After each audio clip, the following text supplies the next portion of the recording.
Hey, man, who's that cat coming down the street? I don't know, but it sounds to me like that whipping man with the bone.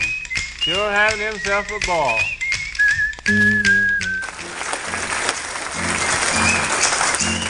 Hello, everybody. It's a pleasure to be here with you today. I sure do appreciate the opportunity to come out here and work with the youth conference the past couple of days. And I'd just like to say real quick, thank you to the church family for hospitality that you showed me. I brought my little girls out with me.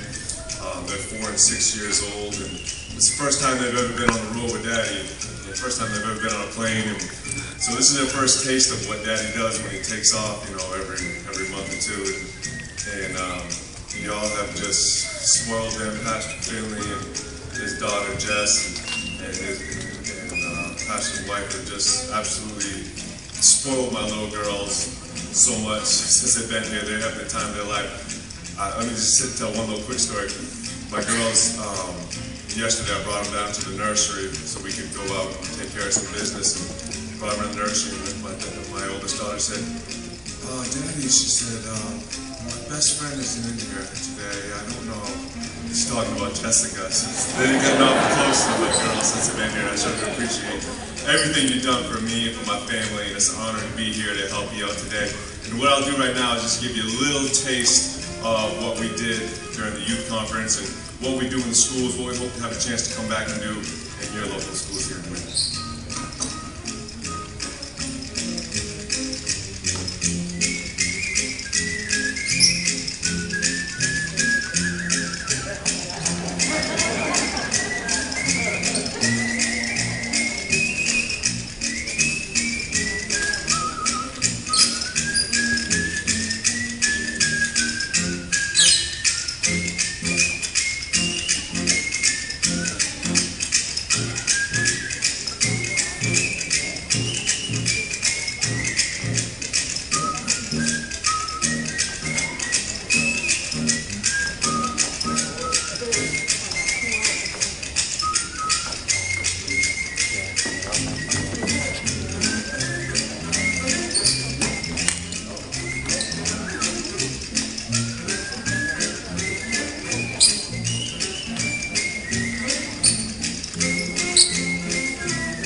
Now, this is my grand finale check. Let's go for it. All right, here we go. See you back here.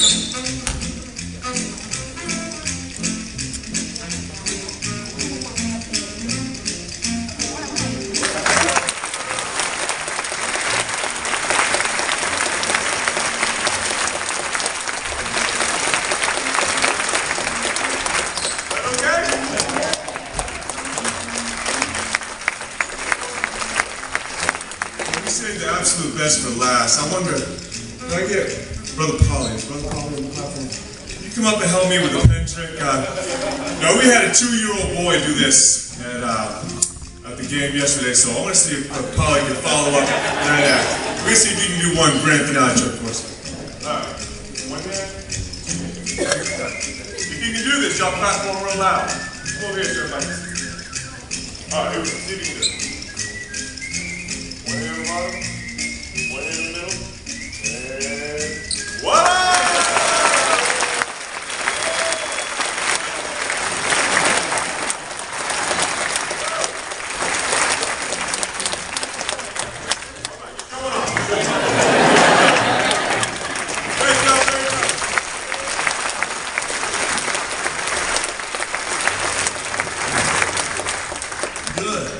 All that is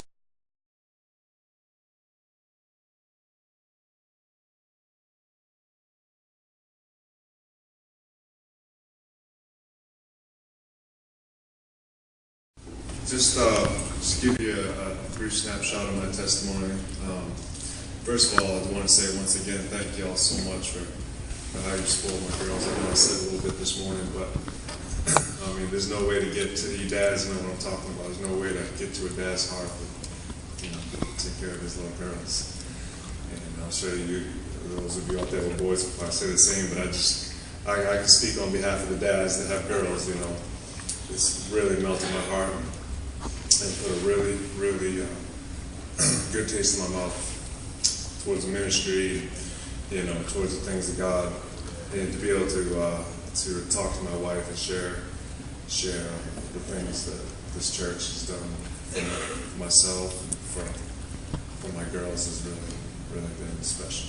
I appreciate that.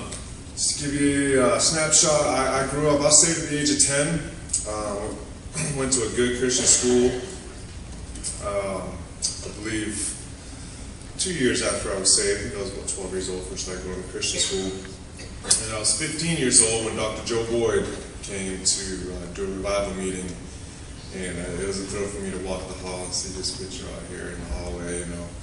And, you know, I can't talk too much about Dr. Boyd because I get choked up and I won't be able to finish talking, but that man made a huge impact on my life.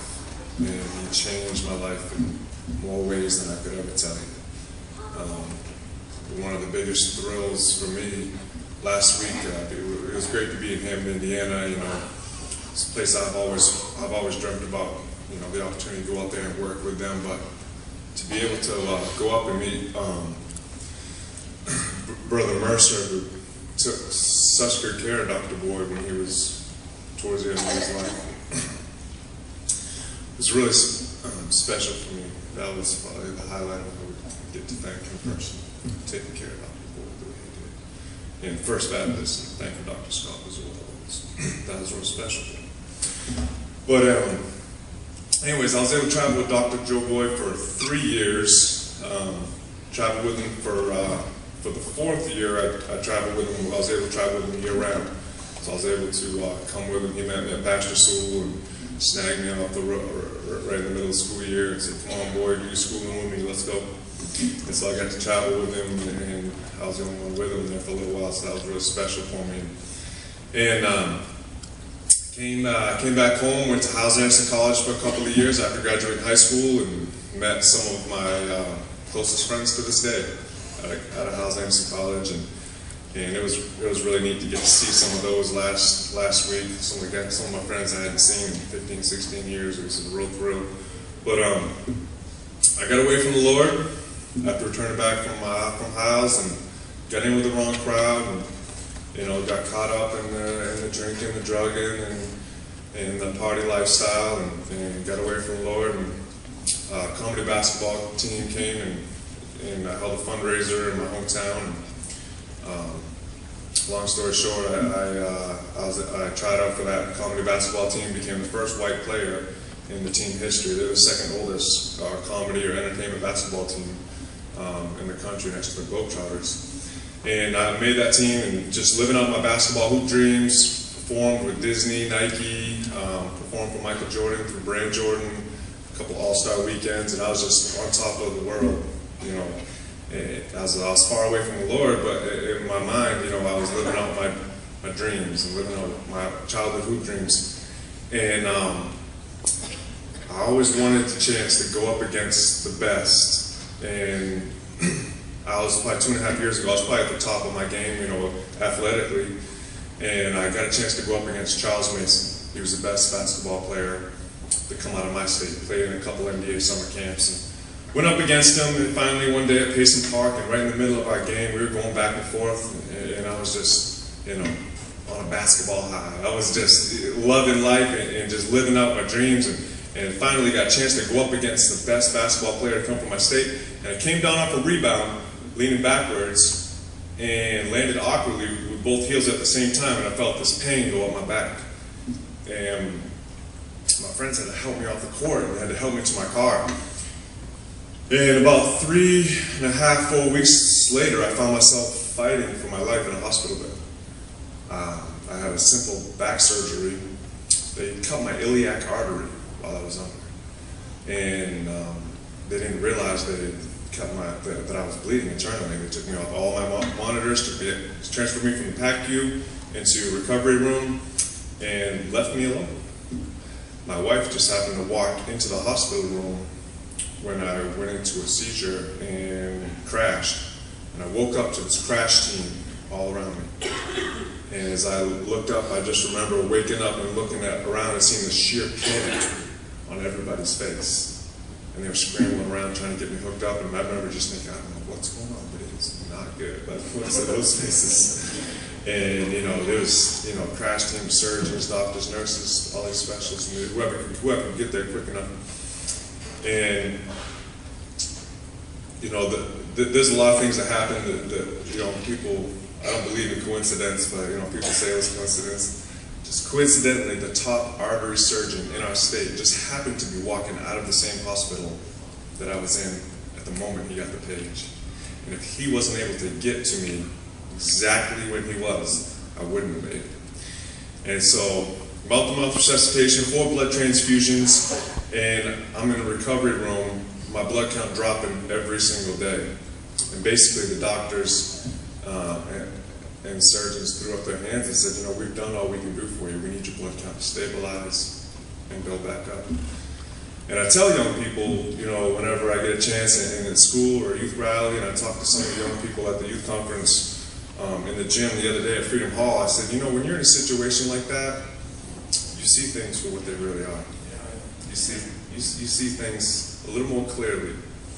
And as I laid there in that hospital bed, not knowing if I would ever leave that hospital, writing letters to my little girl sitting over here, Olivia, who was almost 2, and my daughter Sierra, who was over here, who just was a newborn, and writing letters to my parents and my wife, not knowing if I'd ever see them again.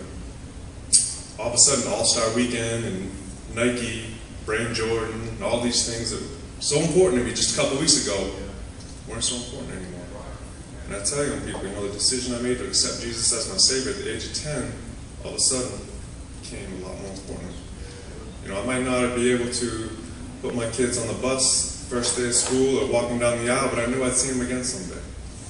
And all of a sudden, I looked at the opportunities that I'd had to help people along the way and share the gospel, and God had been fighting with me to put these things in His hands, and I ran away from them. So, my challenge to young people, my challenge to everyone here is don't wait until you get into a situation like that to see things for what they truly are. Put your talents, put your gifts that God's given every single one. You might not be spinning the basketball, you might not be shooting trick shots, but you have something that God has given you that you can do better than anybody else out there. There's some people that you can reach, somebody that you can touch. Nobody else is going to be able to reach quite the way you could. And you can serve the Lord in a special way like nobody else can do. And whether you found that gift yet, or whether you need to polish it off a little bit, shine it up, put it in the Lord's hands. And don't wait until you're on your back in the hospital bed and the Lord has to get a hold of you and smack you around a little bit before you see things for what they truly are. And by God's grace, since then, God's opened up the doors for me to be in public schools. We've the last 4 or 5 rallies, we've been able to be in 20 to 30 schools in the week, and we've seen thousands and thousands of people saved at some of these youth rallies, and we look forward to the opportunity to do more of that in the future, and any chance the Lord opens up the door for me to help churches through their public school ministries, I'm open to doing that. But thank you, preacher, for giving me a few minutes, and that's where we are today. Thank you, church, for your hospitality this week. We'll certainly never forget our week out here, these few days with you. They've been very, very special to me and my girls, and I thank y'all very much. Thank you.